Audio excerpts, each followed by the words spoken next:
Hey guys, what's up? It's Addy here, and today I'm making a video again in my series of NBA playoff videos. So let's get right into it. I picked these players again because they're still in the playoffs and uh, in competing teams. So yeah, that's why. But anyway, I'm gonna go full court here. Let's get right into it. Again, it's getting close to those big games, and I guess we are in the big game stage now, and teams are getting more and more feistier, and there's a lot more competition, and teams are fighting now. There's a lot of rivalries building up. Like last night, Durant, he played a great game, but he was messing with Gobert, and those two kind of got in a back and forth type of situation. I'll get to the Wizards Celtics game in a little bit, but back to that Utah and Warriors series, I think it's pretty much over. I mean, once you go down 3-0, it's impossible to come back, which the stat line shows it itself, and that kind of comeback will only happen when you have an amazing team and you're playing a team that's not as good anymore, or something happened, or like in the Celtics Bulls series, Rondo got injured, and if the Celtics were down 3-0, maybe they could have came back and won the whole thing like they did out of 2-0. So I'm not saying that's the ideal situation. I'm just saying that'll probably be, in my opinion, when that record is broken. But I don't think Utah or Toronto, which is also down 3-0, is going to be able to come back from 3-0, because the teams they're playing, they're good at closing out. The Warriors know how to close out. LeBron obviously knows how to close out, so it's not going to be easy to even win the next game. I mean, they're going to have a lot of pressure in a home game to try to win it. But, going back to Utah Warriors, it was expected that the Warriors would win. I personally thought that Utah would take maybe one or two from them, which I wanted to. I wanted them to get kind of tired out. I didn't want both LeBron and the Warriors to just be easy cruising through this whole thing. But I guess, I mean, it is the second round, and I don't think they got that tough a competition. So Utah kind of didn't play as well as I thought they did, and now going to Cleveland and Toronto. I mean, Cleveland and Toronto was also expected to be kind of close in some games, but Cleveland's just been blowing them out, and Toronto has no answer for LeBron. He's spinning the ball in their faces. I mean, it's crazy what Cleveland and the Warriors are doing right now, but based on how they're playing right now, you can kind of just tell they'll be in the finals. But there are some competitive series, two other competitive series going on. The Rockets Spurs, that's looking good. The Spurs are gonna take it, in my opinion. They're up 2-1, and it looks like, I mean, they just blew that one game, and after that, I think they'll be fine. They're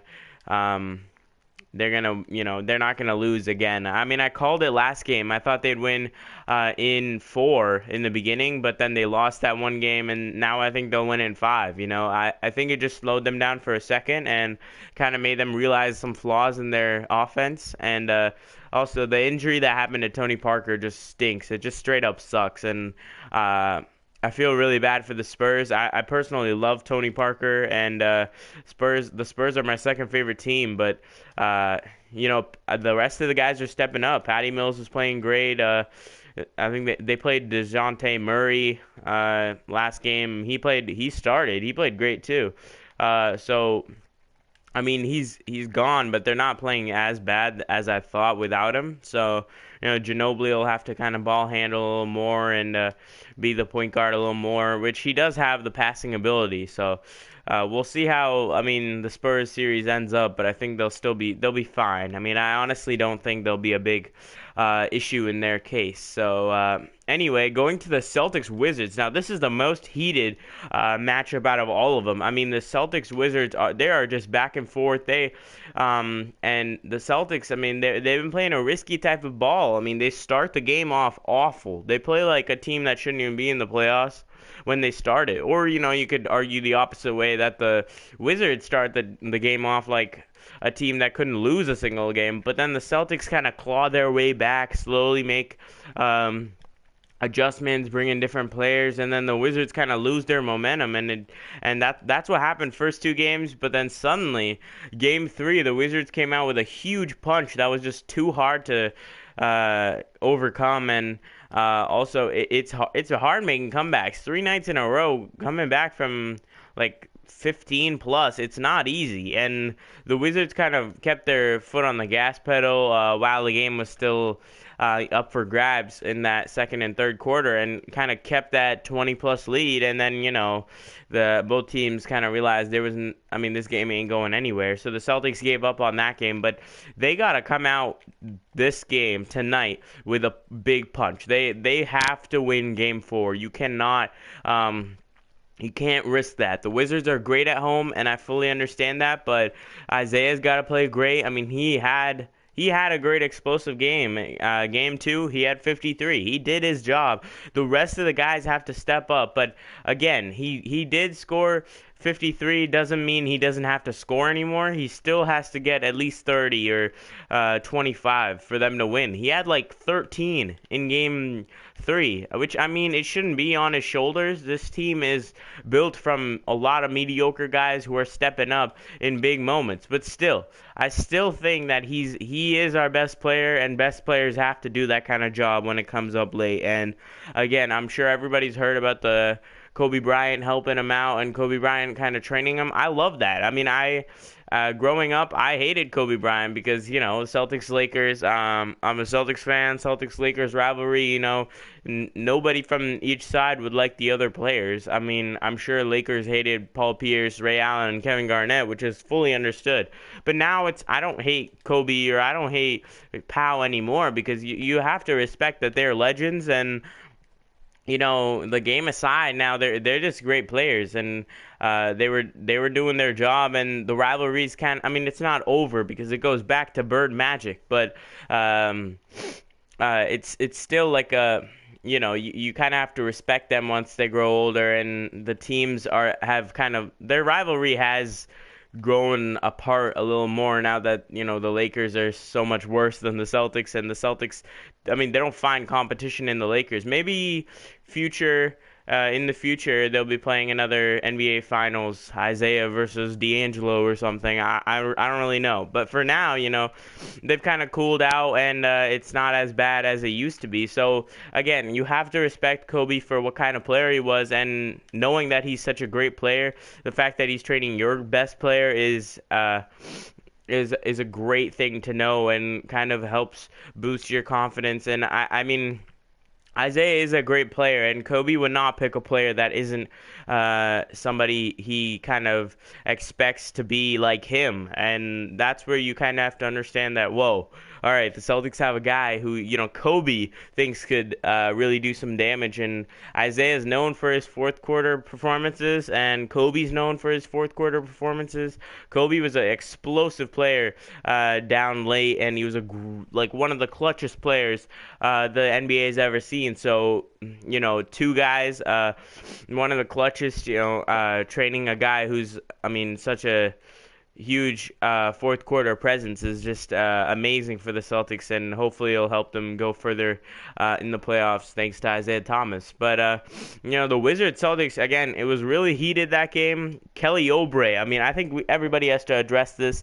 I think that guy's crazy. Not like insane, but like it's just such a bad mistake what he did. You have to show maturity. The guy is like a 2-year player. He can't be doing that kind of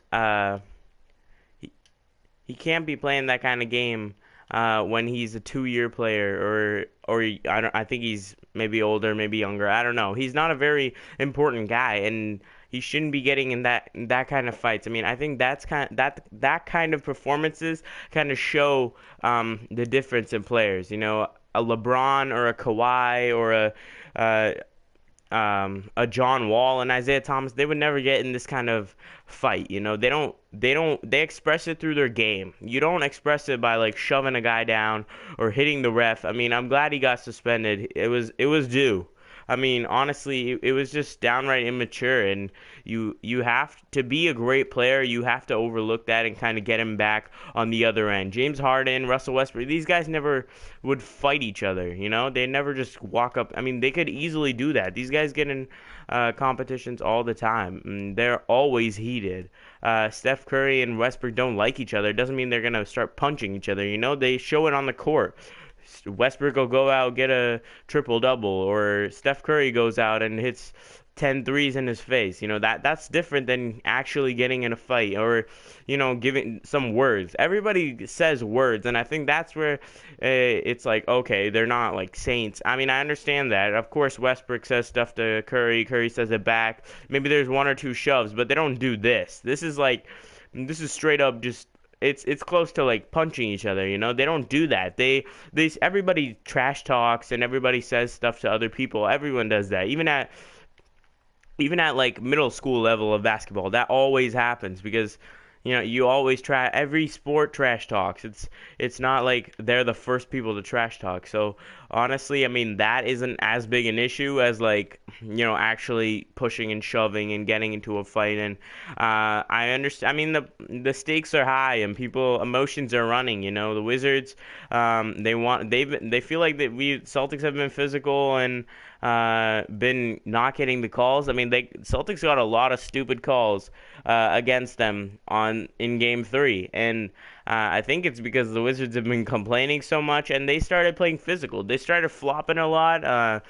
People saw the Bradley Beal flop. I mean, that was just crazy, and I mean, the refs kind of notice what the comments are too, I'm sure. I mean, Fred Hoiberg said Isaiah travels. Now they call 50 travels on the Celtics every game. I mean, it's crazy. I hate that it influences that, but I guess since it makes people feel like the refs are being partial or something, that they have to fix it next game, or kind of show that they're not partial, or I don't know. But, oh shoot, Harden just broke his ankles. Oh God, that was brutal.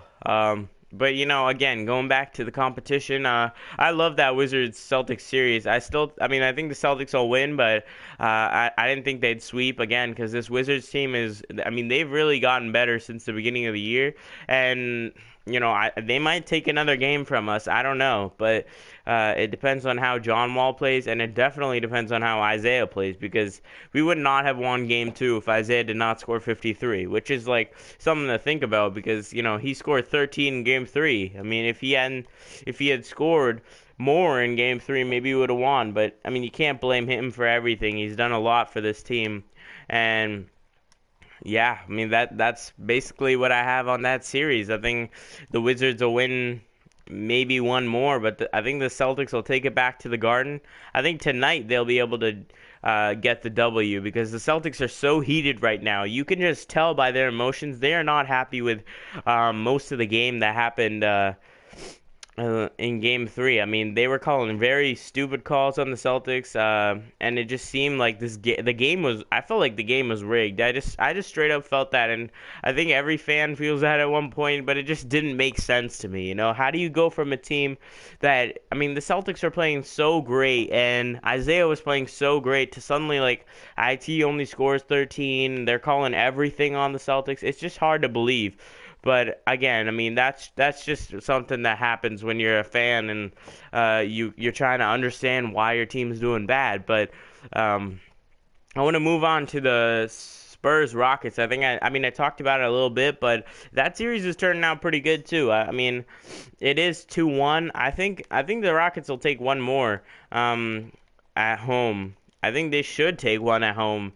But Harden's playing great. The Spurs are playing excellent, but Harden, I mean, he stepped up as their main guy all year, and I mean, he has been their main guy since he came to the Rockets, but this year he's different. He's playing big minutes, and him and Kawhi, they're going back and forth. Harden has what it takes, and Kawhi, to just continuously go back and forth, and that's what they were doing in Game 3 until the Spurs kind of took over and won that game. But I mean, honestly, it's great to watch. It's great to watch that a competitive series, and everybody wants to see competitive series as you go down. As you go more and more into the playoffs. But again, my predictions are the same. I think it'll be Celtics, Cavs, and Spurs, Warriors. And I think the Warriors can do a little damage. I mean, the Spurs can do more damage to the Warriors than people expect. But yeah. So that's my predictions for the game. And anyway, I'm gonna move on to Cavs Raptors. The Cavs are uh, the Cavs are a great team. They've got uh, they've got so much depth this year that it's crazy to see how they've been and what they're doing this year. I mean,